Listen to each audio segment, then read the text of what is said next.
The dining hall buzzed with laughter and clinking glasses. Silver balloons spelled, "Congratulations, Ryan," across the room, shimmering under golden lights.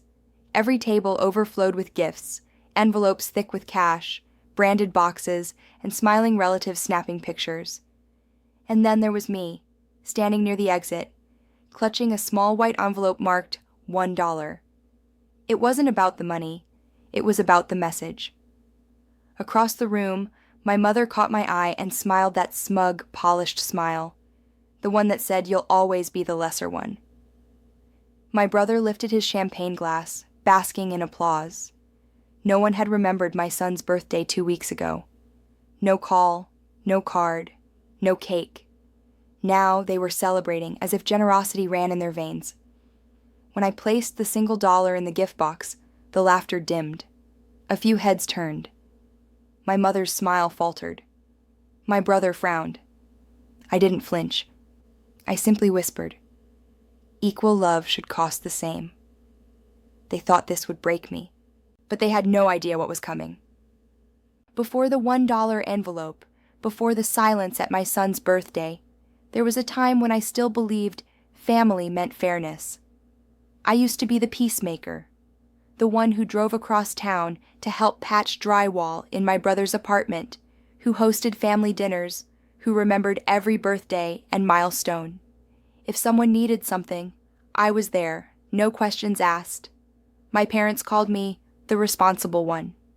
But what they really meant was the dependable wallet. Every weekend, my small house in the suburbs echoed with the sound of cartoons and pancake laughter. My son Liam had just turned 9, bright, kind, and still young enough to believe that family always shows up. I'd saved up for months to give him a simple but special party. Backyard lights, a homemade cake, and a rented bounce house. I sent out the invites 2 weeks in advance. Mom read the message, replied, "We'll see." My brother, Ryan, left it on red. When the day came, Liam kept glancing at the gate, waiting for his grandparents, waiting for the uncle who always promised to bring the best gift ever. They never showed. No call, no text, not even an excuse. I told Liam maybe they were busy, maybe next time. But when he blew out his candles, the silence felt heavier than any lie I could tell. Later that night, scrolling through social media, I found their posts. My parents smiling at a restaurant table, Ryan beside them, celebrating his new job offer. Caption, "Family first." Always, something cracked inside me. Not rage, something quieter, colder, a kind of awareness that once you stop giving, people stop pretending to care. Still, I stayed polite. When Mom called the following week asking for a little help with Ryan's graduation expenses, I said I'd see what I could do. She sighed. "It's not much, honey. Just $2,200. We've already covered so much for your things over the years." My things. She meant the hospital bills when Liam was born. Bills I paid back, every cent. I looked around my kitchen then, the half-full coffee cup, the drawings on the fridge, the quiet hum of the refrigerator, and felt something shift. For the first time I asked, "Mom, why is it always me?" Her tone sharpened instantly. "Because you're the one who can handle it. Ryan's had it tougher. You've always been strong. That was the pattern. Strength meant servitude. Love meant loyalty. One way only." That night I opened a drawer and took out an old keepsake box. Inside was a folded note Liam had written me. "Mom, you're my superhero." And under it, a tiny piggy bank shaped like a blue car, the one he used to save coins for our weekend ice creams. That little bank became my symbol of effort, of innocence, of what real giving should look like. By morning, I knew what I had to do. I transferred exactly $1 to an envelope and wrote, "Contribution for Ryan's graduation." I even sealed it with a smiley sticker, the same ones Liam used for his art projects. The message wasn't cruel. It was deliberate. A mirror held up to years of imbalance. When I showed up at the party with that envelope, I wasn't just a sister or a daughter anymore. I was someone reclaiming her worth $1 at a time, and that was only the beginning. Because when you stop playing the role they wrote for you, the real drama finally begins. The fallout started the very next morning. Mom called at 7:14 a.m. I remember because I was packing Liam's lunchbox. Her voice was clipped, rehearsed. "Was that your idea of a joke?" I didn't answer right away. I could hear Ryan in the background, murmuring something, his tone smug and satisfied. "It was a message," I said quietly. "You ignored Liam's birthday, but you expect me to fund another celebration?" "That's not balance, Mom. That's favoritism." Silence. Then came the sigh, that heavy guilt-laced exhale she always used to end arguments she didn't want to lose. "I can't believe you'd make a scene over something so petty. It's family. You're supposed to be better than that." Better. That word burned more than any insult could. By noon, the family group chat was buzzing. My aunt chimed in with vague lectures about gratitude and respecting elders. My cousin sent an eye roll emoji. Ryan posted a meme about cheap people with expensive attitudes. It was subtle war, digital daggers wrapped in politeness. For a while, I didn't respond. I focused on work, on Liam, on holding on to calm. But the thing about silence is that people mistake it for surrender. Within days, Mom started calling relatives, the kind who feed on drama. The story grew legs. I'd embarrassed the family publicly, disrespected my parents, and ruined Ryan's big day. Even my father, who usually stayed neutral, sent a message. "You've gone too far this time. Apologize and fix it before it gets worse." But I wasn't sorry. For once, I felt something strange. Peace, maybe. The kind that comes when you finally stop begging for fairness. Still, the consequences began to seep in. When I dropped Liam off at Mom's the next weekend, a routine she'd insisted on for family bonding, she said coldly, "Maybe it's best if we take a break from visits until you sort your attitude." Liam looked confused. "Grandma, did I do something wrong?" Her answer was a forced smile. "No, sweetheart. Adults just need time to cool off." I could feel his small hand tighten around mine. That night, he asked if Grandma was mad at him. I told him the truth, softly. "No, baby." Sometimes adults act wrong even when they think they're right. But when he went to bed, I cried quietly in the kitchen. The isolation wasn't just mine anymore. It had trickled down to him. Days turned into weeks. Invitations stopped. Family dinners went on without us. I saw the photos. My name was never tagged anymore. Then, just when I thought the silence might settle, Ryan called. "Hey," he said, with mock casualness. "Mom says you're being stubborn. You could have just sent the money and avoided this drama." I stayed calm. "It's not about the money, Ryan." "Everything's about money. You've always had it easier," he snapped. "You're just mad people finally stopped kissing your feet." That's when I realized this wasn't about fairness, it was about control. My obedience had been their comfort zone. After that call, I barely slept. My chest felt tight, my thoughts looping in circles. Anger, sadness, disbelief. I started walking at night, just to breathe. It was during one of those walks, under the streetlight near the park, that I met someone unexpected. Her name was Jenna, another parent from Liam's school. She'd seen my recent quietness, the way I avoided small talk at pickup. "You look like you've been carrying a world on your shoulders," she said, handing me a spare coffee cup. Something about her tone, kind but steady, broke the dam. I told her everything, the birthday, the $1, the fallout. When I finished, she didn't pity me. She just nodded. "You know," she said, "sometimes you have to lose the fake family to find your real peace." That line stuck with me all night. For the first time in weeks, I slept.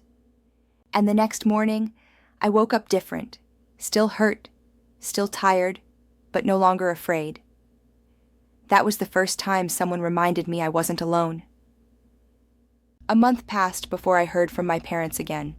It came as a text from my mother, short, strategic, and dripping with false concern. We're having a family meeting this Sunday. It's time we clear the air. Those words had always meant one thing: intervention, not conversation. I almost didn't go, but Jenna, ever calm, ever perceptive, said, "Sometimes showing up is its own kind of power, especially when you don't flinch anymore." So I went. Their house looked the same: trimmed lawn, wind chimes by the porch, the scent of lavender from Mom's garden. But stepping inside felt different, cold, staged. Ryan was already seated, arms folded like a prosecutor.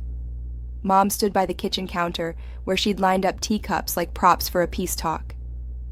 Dad sat in his recliner, newspaper folded neatly, face unreadable.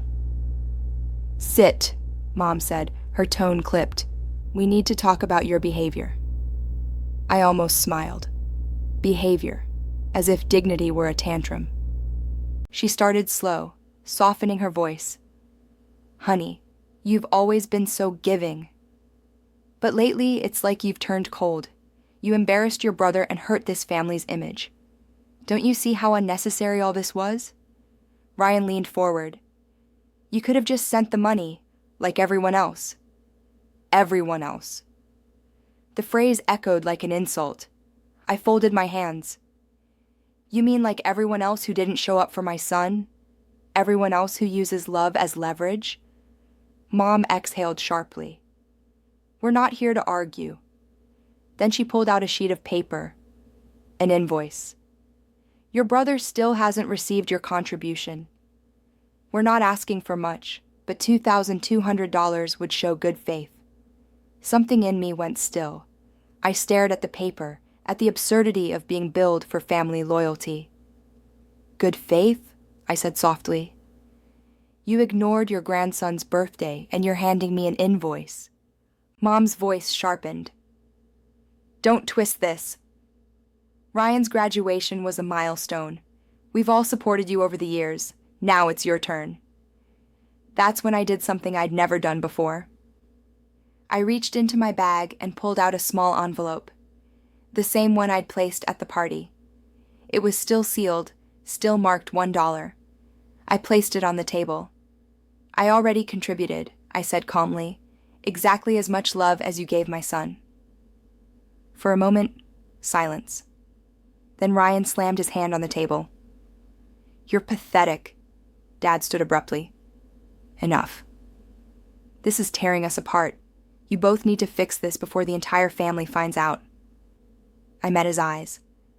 "They already know, Dad. They just prefer pretending they don't." That was the moment something shifted. Not in them, but in me. I realized they weren't seeking peace. They were seeking control. Every guilt trip, every demand, every half-hearted smile. It was currency. So I stopped trading. I stood up.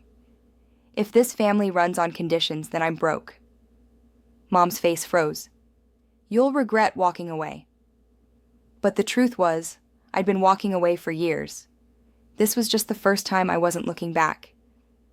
I turned to leave, but Ryan's voice followed me out. "You think you're better than us? Just wait. No one's going to take your side." He was wrong, because that same week Jenna introduced me to someone, her cousin, an accountant who helped families deal with inheritance disputes and financial abuse. When I told him my story, he looked thoughtful. "You've been covering more than your share for years, haven't you? Bills, favors, small loans that were never returned?" I nodded. "Then you've got receipts, right?" I did. Every transfer, every Venmo note, every text that said, "I'll pay you back next month." For the first time, I had something they didn't: proof. That night I spread the papers across my kitchen table like puzzle pieces. Patterns emerged. Thousands of dollars over the years, all quietly bled from me under the label of family duty. As I highlighted each total, something in my chest eased. It wasn't about revenge. It was about clarity. They thought they still had control. They didn't. Because the thing about silence, it doesn't mean surrender. Sometimes it's strategy. The first rumor surfaced within a week. A distant cousin called to check in, her voice dripping with curiosity, disguised as concern. "I heard you're going through something. Is it true you're cutting off your parents?" I almost laughed. The speed of gossip in our family could rival the internet. By the end of that week, I wasn't just the daughter who sent $1. I'd become the ungrateful one, the selfish sister, the cold-hearted mother. They rewrote the story faster than I could react. I stopped trying to defend myself. Every explanation just fed their narrative. So I did what they couldn't handle. I went quiet. But silence doesn't mean stillness. I started documenting everything, every text, every voicemail, every friendly reminder to send money. I printed receipts, organized folders, and even created a private email archive labeled Proof. The same family that once used my dependability against me was about to learn how dangerous that trait could be. Meanwhile, Ryan took his campaign online. Subtle posts, vague quotes. Some people forget who raised them. Money can't buy class. Family loyalty should never come with receipts. Each one hit its mark. Old friends started pulling away. A few even messaged me privately, asking if I was okay. Liam noticed too. "Mom, why don't Grandma and Uncle talk to us anymore?" I took a deep breath. Because sometimes when people can't control you, they stop pretending to love you. He nodded, quiet but wise beyond his years. Then I'm glad we have real love. That night, I sat with him at the kitchen table, and we filled his little blue piggy bank again, one coin at a time. It became our ritual, our reminder that love should feel earned through kindness, not guilt. But the war wasn't over. A few weeks later, Mom showed up unannounced. Her perfume hit me before her words did. Sharp, floral, suffocating. She walked in like she still owned the place, holding a manila folder. "I've spoken to a lawyer," she said coolly. "If you continue withholding what you owe, we might have to pursue reimbursement for family expenses." I blinked. "Reimbursement?" "For the help we gave you after Liam was born," she snapped. "And the money your father lent you for that car years ago." I almost laughed. "You mean the money I paid back? Twice?" Her eyes flashed. "You're twisting everything." I realized then, they weren't after justice. They were after submission. So I smiled. "Okay, Mom. If that's how you want to handle it, we'll do it properly." Through the right channels, I opened a folder on my counter, the one labeled Proof. Dozens of printed receipts, digital transfers, and text threads spilled out like evidence in a courtroom. Her face blanched. "You kept all this?" "Yes," I said softly, "because history has a way of repeating itself, unless you keep records." She left without another word, but the tremor in her hands told me enough. That night, Jenna texted, "Ready to finish this?" And I was. We began assembling a full financial breakdown, every cent I'd sent over the years. With her cousin's help, I drafted a formal statement of financial independence. It wasn't about suing them. It was about creating legal distance, proof that I no longer owed them a thing. The next day, when Ryan called to hurl his usual insults, I cut him off mid-sentence. "Ryan," I said evenly, "you should check your inbox." He hesitated. "Why?" "Because I just sent you a summary of every dollar I've ever given this family." Consider it a gift, one last act of transparency. A pause. Then the sound of him exhaling sharply. "You're insane." "No," I said. "I'm done." I hung up before he could answer. That night, I stood by the window, the city lights flickering like tiny victories in the dark. The fear that had once kept me compliant was gone, replaced by something steadier. Resolve. I wasn't fighting for revenge anymore. I was fighting for peace. For Liam. For myself. And as I watched the moon rise over the rooftops, I knew something irreversible had begun.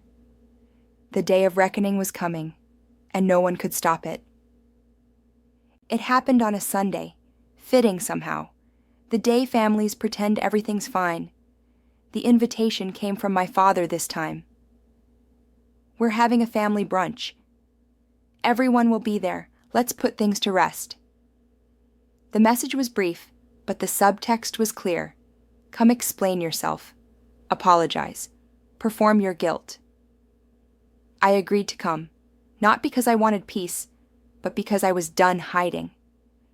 When I arrived, the house buzzed with tension. The usual Sunday smell of coffee and cinnamon rolls couldn't mask the discomfort in the air. My parents sat at the dining table, surrounded by relatives, the same ones who'd whispered, judged, and chosen sides. Ryan stood at the head of the table, acting like a host. "Nice of you to show up," he said, a smirk tugging at his lips. I set my bag down beside a chair and looked around. "Guess you wanted an audience." Mom folded her arms. "We're family. Families talk things through." Ryan snorted. "If by talk you mean make things right, then yeah, that's what we're doing." The old me would have defended, reasoned, begged for understanding. But that version of me was gone. Instead, I reached into my bag and pulled out a neatly stacked folder, thick with papers, labeled tabs sticking out. "What's that?" Ryan asked. "History," I said. "The kind you all like to rewrite." I laid the documents across the table. These are records of every payment, every transfer, every favor. Since 2014. I kept them because I knew one day I'd need proof of who really supported whom. The room went silent, except for the faint clink of a teaspoon against porcelain. I flipped open a page and read aloud. January 7th, 2018. $650 to Ryan for emergency rent. Never repaid. March 12th, 2020. $1,200 for Mom's dental bill. April 2021. $400 for Dad's car repairs. July 2022. $900 for family vacation deposit. Also never reimbursed. I looked up. "But sure, tell me again how I've been selfish." Mom's face tightened. "You're bringing up old things to humiliate us." "No," I said, calm but cutting. "You did that yourselves." "I'm just setting the record straight." Ryan tried to laugh it off, but his voice cracked. "You're obsessed with money." I leaned forward. "I'm obsessed with fairness." "You mistook my kindness for a blank check." The air thickened. My aunt shifted uncomfortably. Dad looked down at his folded hands. Then I did something I'd been waiting years to do. I pulled out the small blue piggy bank, Liam's. It clinked as I set it on the table. "This," I said softly, "is what my son used to save for his own birthday gifts." The same birthday none of you came to Mom's eyes flickered, and for the first time, there was a trace of shame there. "Do you know what he asked me last month?" I continued. "He asked if love was something people had to pay for." I told him no. But now I realize that's all he's seen from this side of the family. Transactions, not affection. No one spoke. The quiet was louder than shouting. Finally, I straightened the papers into a clean stack. "You don't have to like me," I said. "You don't even have to speak to me. But from now on, I don't owe you anything. Not money, not apologies, not silence." Ryan's jaw clenched. "You'll regret this. Families stick together." I met his glare with steady calm. Families built on control don't stick. They rot. I gathered the papers, the piggy bank, and stood. At the door I turned once more. "I don't want apologies," I said. "I want change." No one stopped me this time, and for the first time in years, the sound of the door closing behind me didn't feel like leaving. It felt like freedom. Outside, Sunlight poured through the trees.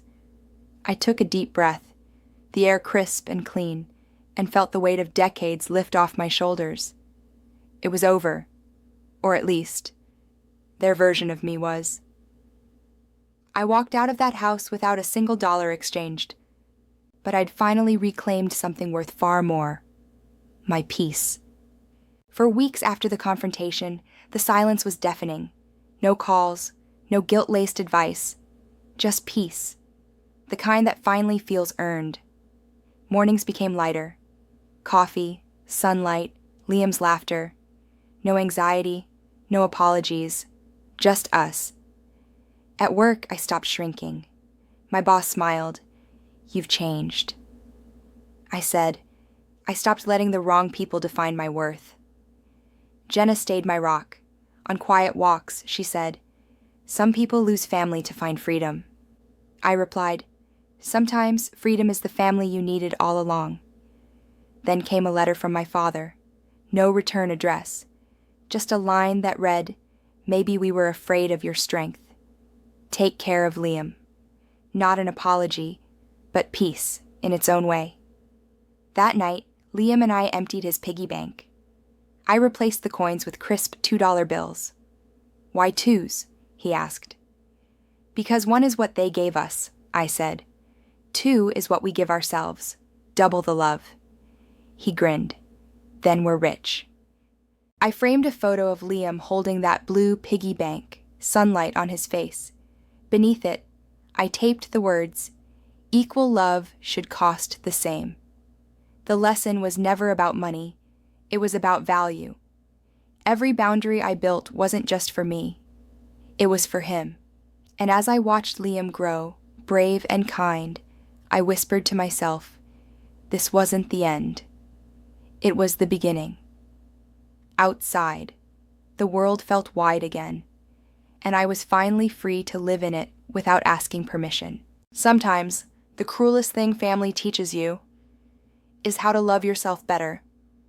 They ignored my son's birthday, but it showed me what real love means, showing up when it matters. If they call you ungrateful for saying no, remember, boundaries aren't disrespect, they're protection. Family isn't blood. It's who shows warmth when others turn cold. So when guilt knocks, don't apologize. Just smile and say, equal love should cost the same. Because self-worth isn't a price, it's peace you no longer pay for.